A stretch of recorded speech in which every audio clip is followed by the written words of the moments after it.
Hey guys, what's up? I am GojiFan98's and welcome back for another new video for today. Today I am going to continue on for the next episode of GojiFan98's Godzilla-Thon. Today we're on the 12th entrance in the Godzilla series with Godzilla vs. Gigan, which is my all-time favorite movie, and I really enjoyed this movie. Okay, Godzilla vs. Gigan has a very interesting history story we're going to talk about. It all started right after Godzilla vs. Ghidorah, after Tomoyuki Tanaka reported he was hospitalizing during the movie production, and he got to see it in the movie after when it came out, and he reported that he hated Godzilla vs. Ghidorah, so he decided to want to make it a Godzilla movie franchise to be back on track, and bring back veteran director Jun Fukuda to direct in the next movie. Toho brought back two veteran screenplay writer, Shinichi Sekizawa and Takeshi Kimura, brought back to write their own version of the script. Takeshi Kimura wrote his own idea called Godzilla vs. the Space Monsters, Earth's Defense Directive, a precursor idea for Godzilla vs. Gigan. According to, if you guys remember what I mentioned about, if you guys remember my review of All Monsters Attack, I mentioned about Gebara, the giant mole cricket. This design was brought back by Takeshi Kimura for Megalon on Godzilla vs. the Space Monster, Earth's Defense Directive, where an alien brain Miko who controlled three space monsters, King Ghidorah, Gigan, and Megalon, to take over the Earth, leaving out Godzilla and Anguirus to fight against these monsters, and to join forces with their new friend, a living statue called Mabuchi. After it awakened after a Gigan chainsaw him, the blood started to come out of it, and the Mabuchi attacked Gigan and joined force with Godzilla and Anguirus for the final showdown. This concept was never came to pass for some reason, but I really prefer that one shipmate. That would be a very cool movie to have a living statue team up with Godzilla and Anguirus.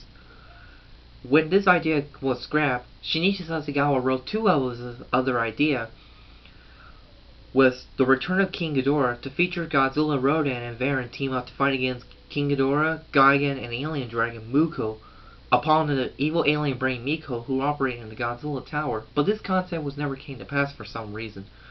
Must be due to lightning Varan's suit was spill his doom.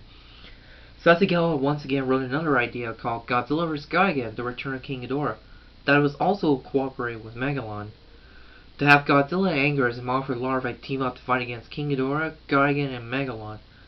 According to that, of the story, where Megalon was describing he was moving quickly and exposed a gaseous smog out of his body. According to Kimura's screenplay, to have Megalon's eyes supposed to be at the end of his antennae. Megalon along with several proposed kaiju who did not make it a cut in the movie. But Megalon will later appear in the next Godzilla film later in 1973, but I'll say it when I get there. And so Sekizawa wrote the final idea was become Earth's Defense Directive or Destruction, or Earth's Defense Destruction Godzilla vs. Gigan.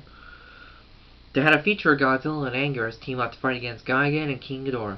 Also in this movie, Godzilla vs. Gigan, it's the final appearance for Haruo Nakajima to portray as Godzilla as his final suit acting career, until he make one last cameo appearances in Submersion of Japan. So anyway, Kanbasho Sasuma returned in the Godzilla franchise, and he plays a different villain this time. He plays Gigan. And he was very frustrated to the suit maker while working on Gigan. It was very impossible for him to operate the arm. Gigan was described as he has a metal hook for hand, and he's got a buzzsaw for his chin. In the movie poster show he's firing laser out of his eye, but it was never shown in the movie at all.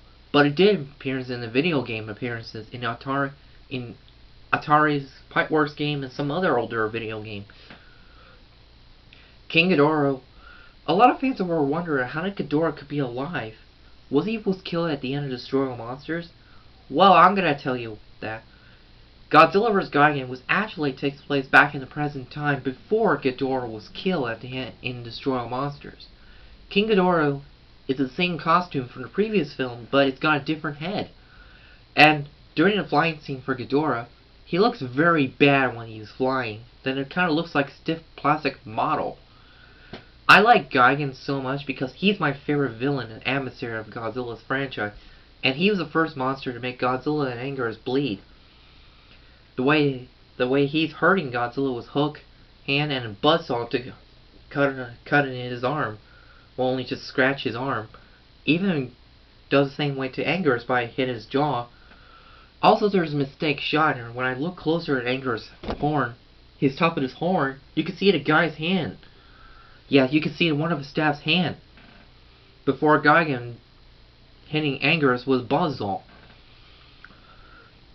It was nice to have Jun Fukuda return to direct the movie, but Akira Ifukube did not actually compose the movie. They actually continued using his touch music, all the previous work that Ifukube works from the past. And the movie was continued using so much stock footage. And also, if you look closer to the Godzilla costume, it's the same costume for the last previous film from the appearance in Destroy All Monsters until now in Godzilla vs. Gigan. You could see the suit starting falling apart. I want you to look closer at the arm. You can see the piece of the suit started coming off. Yes, it was really great to have the suit make one last appearance and make for Haruo Nakajima wear the suit one last time, as is his final costume he ever wear. So, during the scene where Godzilla keep punching Gigan, you can see the piece of the suit start to come off when it was flying. Yes, and I like the idea of in this movie it had to feature a new alien race called Nevian M Space Hunter M. They're cockroaches from outer space, and they're wearing a human skin. And had their base operation on the amusement park called World's Children's Land, and it had a location of the Godzilla Tower. Yes, I really love the Godzilla Tower. I really wish Japan should build it based off that model in a real world. If that should happen, I really wish they could do that, but we got a Godzilla Hotel in Tokyo. But I wish they could do that the same way, building the Godzilla Tower in Japan for the kids. You know, just give them to see how big it is. Yeah, I really love the Godzilla Tower so much, but to me, I really wish that should exist in the real world if someone can build it based on that model. Yeah. Shinichi Sekizawa had an idea about having Godzilla appear in an amusement park, which actually comes from the continuation King Kong vs. Godzilla script idea. Sekizawa finally come up with that idea, and he finally got his wishes to have an amusement park idea. But it was a nice idea. So yeah. And also during the scene when Anguirus is come face in the military, you can see the Anguirus suit looks pretty bad. Because you can see how bad it is right in front of you. That he's covered red and yellow stuff all over him. Satsuma did a great job portraying Gigan. I really love that part. Also, there's one thing about mention. The monster is actually talking. For the English dubbing, they use a voice actor to play voice of the monster with a record noise. But in the Japanese version, you don't hear them speak. They're using speech bubbles.